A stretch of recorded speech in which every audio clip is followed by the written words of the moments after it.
Questions and comments? I have time for a very quick question. L'honorable député de Louis-Hébert. The honourable member for Louis-Hébert.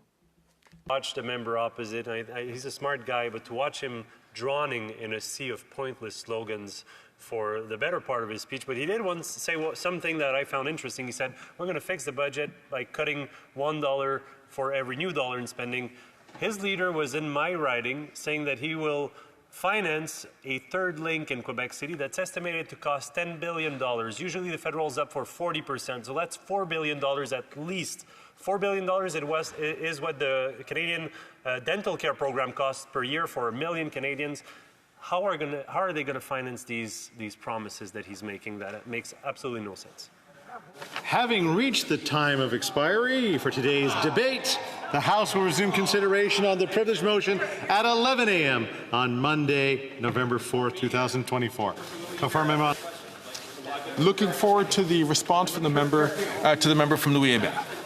Well, thank you, Mr. Speaker. Right before we concluded on Friday, the member for Louis-Hébert asked me a question about the Conservatives' dollar-for-dollar rule, and it's a question I am very pleased to address because Conservatives believe we need to fix the budget, and that means that when a new spending commitment is made, we need to be able to identify where that money came from. Unlike with these Liberals who continually make new spending commitments that they have no plan for actually getting the money for other than through higher taxes and higher inflation. So Conservatives, when we have made announcements, have been clear about where the money would come from. And the member from Louis-Hébert was asking, well, in general, for some of these proposals, where is the money coming from? And I'll just shed some more light on some of the key areas where that is. We've seen a dramatic increase in spending on outside consultants providing advice to the government, advice that could be provided by the public service.